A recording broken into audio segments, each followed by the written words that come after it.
You know, I'm getting tired of hearing about all these good cops and there's only a few bad cops.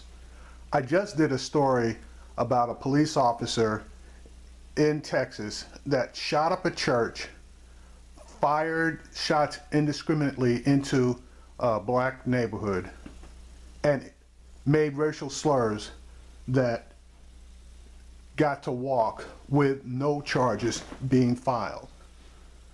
Okay, he was arrested. Don't get me wrong, he was arrested, but his buddies, along with a stupid ass pastor of a church, allowed this guy to walk free with no charges, and the charges that should have been filed should have been charges of a hate crime. That being said, this story just pops up where this racist ass cop ends up getting paid $50,000 because he feels that he was discriminated against when he initially killed another black officer, which he lied about not knowing, and in a tape admitted to knowing that this black person that he killed was a police officer, and then making additional racial slurs and stating that he was only sorry that there weren't more black people in the vehicle that he shot up. Let me play this particular clip for you.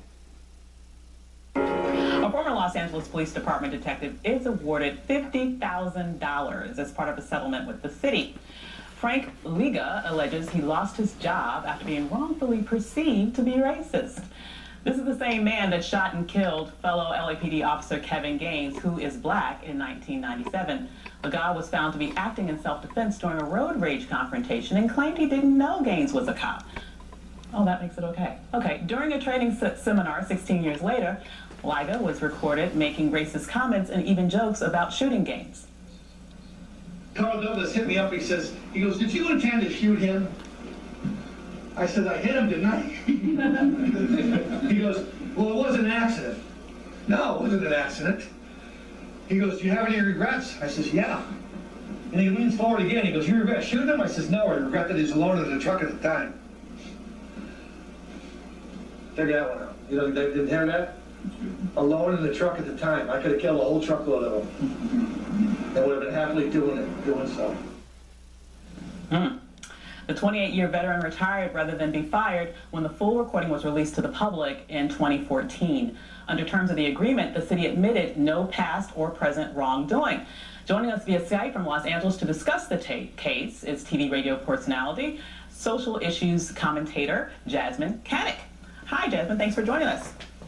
Thank you for having me. Every time I hear that, it just makes me cringe. He could have killed a whole truckload of them. Oh my goodness. I know. That is horrible. And still on the panel today is Will Jawando, Angela Peoples, and John Burnett. Now, first going to you out in LA, Jasmine, you know, how long did it take for you guys to finally be able to push this through? I feel like the wheels of justice always turn so slowly with this. How long did it take to actually push this man out of his position as a police officer?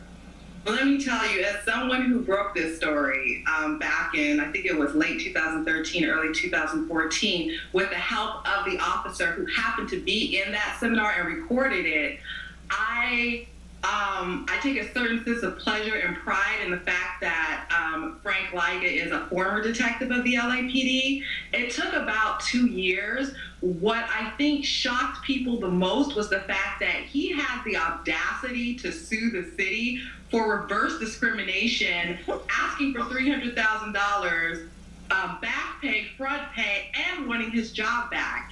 And so what happened last week was, you know, look, we'll just give you $50,000. Let's make this go away. A lot of people, including Kevin Gaines' family, and for people who don't know, that was the tip of the Rampart scandal.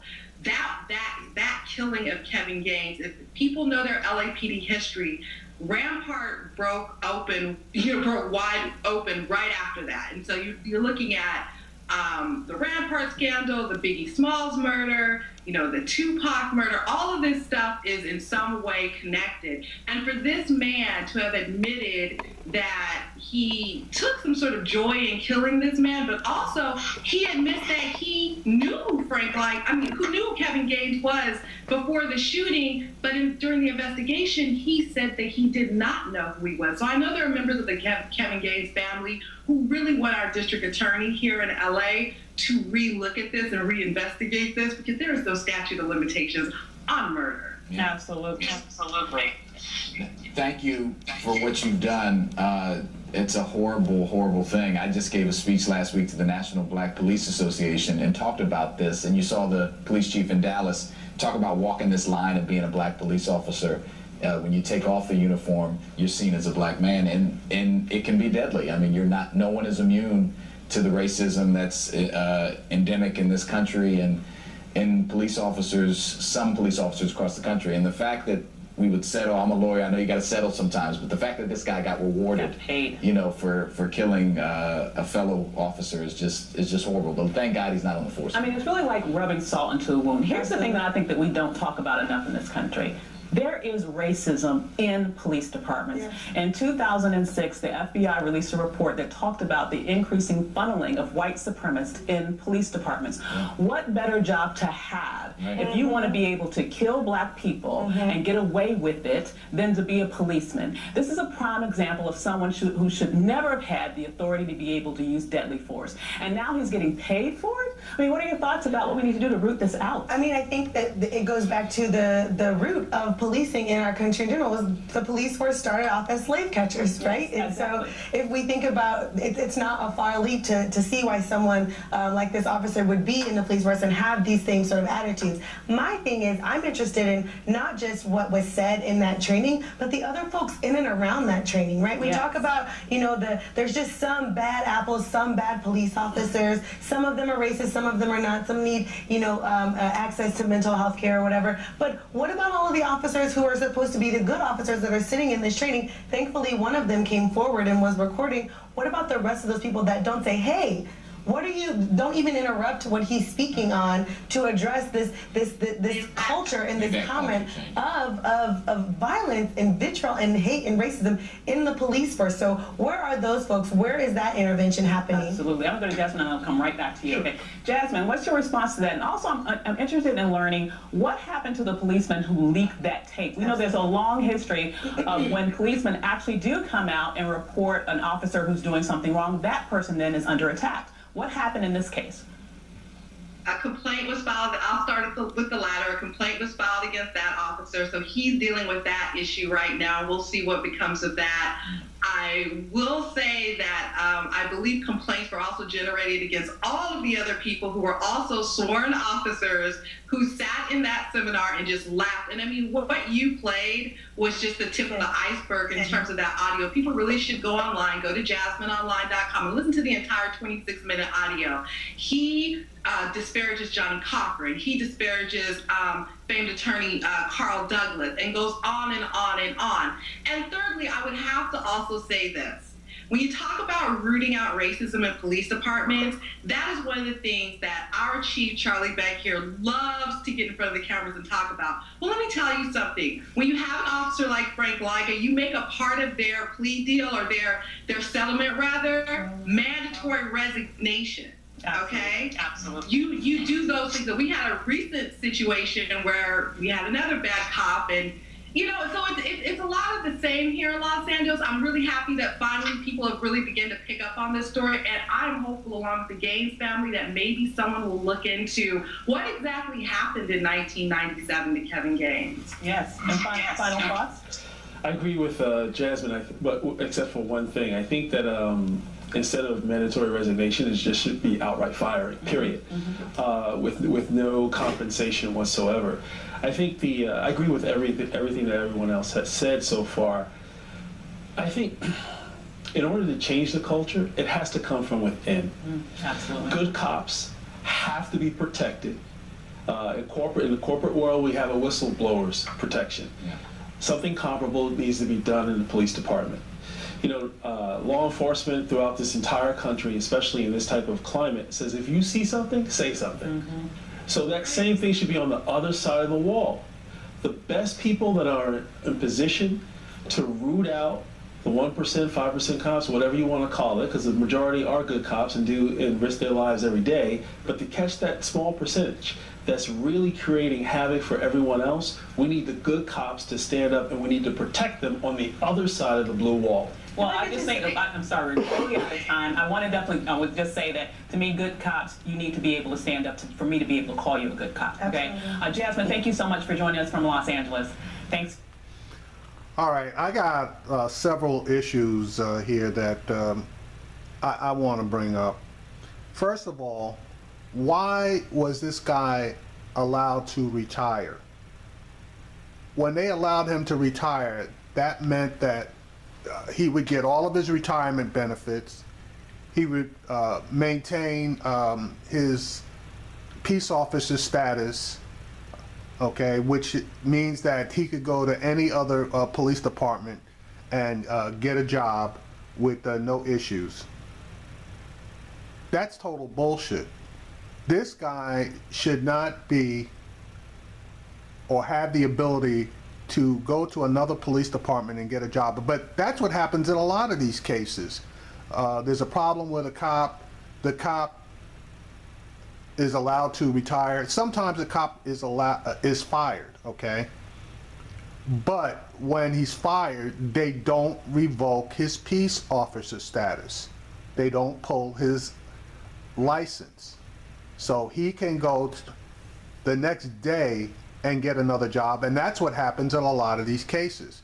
So as far as I'm concerned, they didn't do nearly enough with this guy based on his own words. Why did it take 2 years to get this guy out?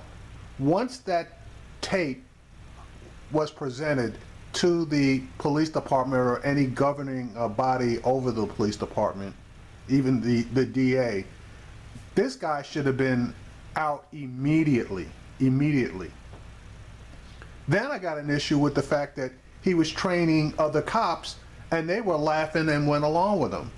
Well, now, fortunately, all the cops that were in that particular training session are being investigated, but I really am not holding a lot of hope as to what the final outcome of that investigation is going to be. Now, how in the world can they give any credence to this guy trying to sue for reverse discrimination? The guy basically said what he said, and there was due cause to fire this guy just based on his own comments. Why did they settle? Why did they settle? Now, I understand that the guy was going after $300,000, and they looked at the financial side of this thing and said, we can make this go away for 50, and basically and reduce the amount of the legal costs. But sometimes you have to pay the cost in order to make a point. And in my opinion, this is one of those times where they should have taken this guy to the mat. And based on his own words, I believe that they would have been able to nail this guy to the wall and win their side of the lawsuit. Now, I also believe that the district attorney should reopen that murder that this guy perpetrated, because there is no statute of limitations on murder. And the guy clearly stated that he knew the person that he killed. Whereas during the investigation, he stated that he had no idea of who the person was that he killed. Allowing this guy to retire instead of firing him sends the wrong message. There is no penalty to be paid for this type of behavior, is what it says. Then let's talk about the whistleblower. Now they're going after him, and we're going to have to wait to see how that works out.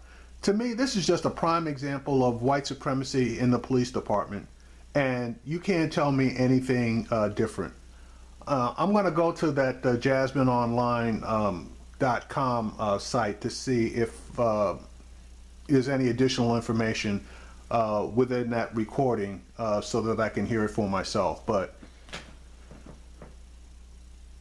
police are corrupt. Even the ones who don't outwardly say anything, you can't call them good cops if they don't push back on guys like this. So every single person in that room that listened to this guy make the statements that he made and didn't step up and say anything, every last one of them, in my opinion, cannot be considered a good cop.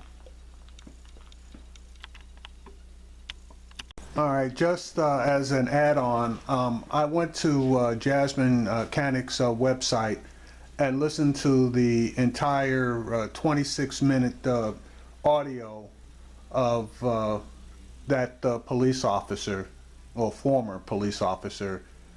And I'm going to leave a link in the in the information section on this video. I invite you to read the article on this guy, and also to listen to the to the audios of this guy. It's 26 minutes, and I didn't want to include it here, but this guy is a total piece of work. And the fact that he's originally from New York says quite a bit, but not everything. But New York cops and California cops, you know, they talk about cops in the South, but in my experience, the biggest problems I've ever had with cops have been in New York and absolutely in California, in Los Angeles. So I'm going to close this here, but again, I invite you to go to her site. In that particular story that she did, a lot of information that you probably need to take a look at, and then form your own opinion.